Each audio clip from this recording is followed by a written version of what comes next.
मेरे प्यारे साथियों नमस्ते।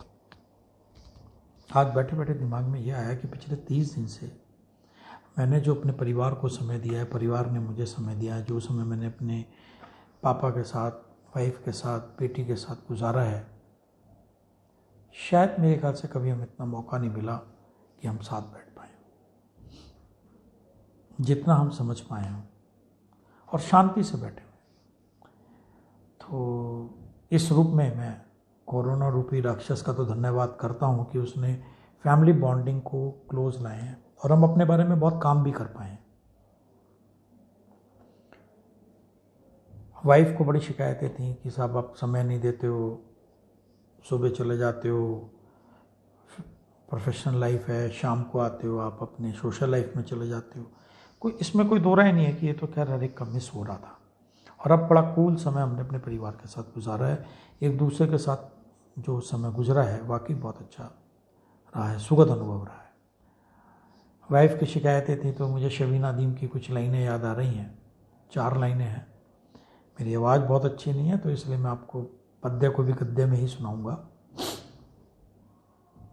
वो जुनून क्या हुआ, वो वफा क्या हुई, अब तो चूड़ी भी लाने की फुर्सत नहीं। किस मोहब्बत से कल तक ये कहते थे तुम, चांद तारे भी ला दूं अगर तुम कहो।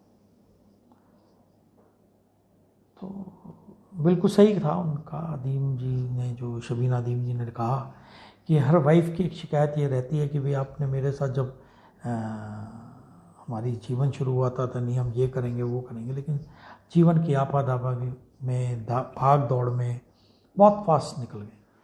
क्यों दौड़ रहे थे, कहाँ दौड़ रहे थे, किसके लिए दौड़ रहे थे, ये कुछ नहीं पता, सिर्फ दौड़ रहे थे। और पिछले 1 महीने से हम बिल्कुल शांत बैठे थे और ये चाहते थे कि कभी ऐसा मौका मिले कि जब हम कुछ समय अपने साथ भी व्यतीत कर सकें।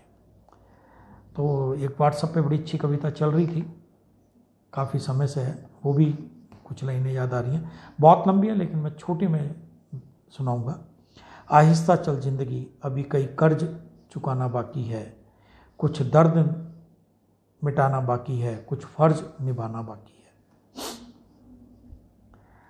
इन सांसों पे हक है जिनका, उनको समझाना बाकी है। आहिस्ता चल जिंदगी, अभी कई कर्ज चुकाना बाकी है।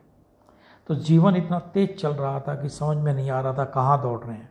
लेकिन अब पिछले 30 दिन में परिवार के साथ इतना समय व्यतीत करा है तो मुझे लगता है कि ओवरडोज हो रहा है और शायद हो सकता है अगले 6 महीने तक इसकी और ज़रूरत ना पड़े। लेकिन इस बीच में यदि मैं विचार करूं, चिंतन करूं, तो मेरे को एक बात समझ में आती है कि मानव में कितनी शक्ति अंदर, आंतरिक शक्ति है कि पिछले 30 दिन से हमने अपने ऊपर सेल्फ कंट्रोल किया हुआ है।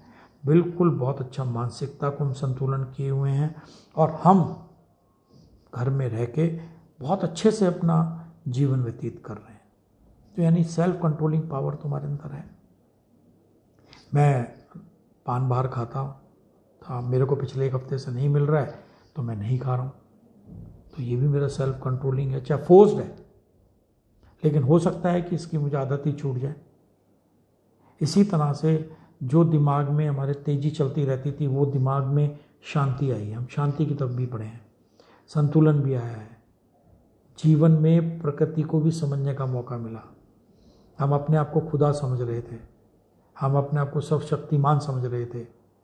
कुदरत ने भी बता दिया कि नहीं, तुम मेरे बच्चे हो, बच्चों की तरह रहो, अगर इससे बाहर निकलने की कोशिश करोगे तो मैं तुम्हें घर में बैठा दूंगी। जैसे पहले कहते थे बच्चों से, हम कहते थे ना कि ज़्यादा कुछ करेगा तो तेरे को घर से बाहर नहीं निकलने देंगे, ताला लगा देंगे, और मैं देखता हूँ तू कैसे बाहर निकलेगा। ये पहले बच्चों को सज़ा मिलती थी, तो ये सज़ा आज हमें मिल रही है। हमने जितना अपनी प्रकृति के साथ खिलवाड़ किया, प्रकृति ने हमें लॉकडाउन कर दिया कि घर में रहें, इससे बाहर ना निकलें, यही आपकी सीमा है। और अगर अभी भी हम समझ जाएंगे तो शायद आने वाले समय में वो हम पे मेहरबान होके और ये दरवाज़ा खोल दें। बहुत आपका समय लिया, बहुत बहुत धन्यवाद।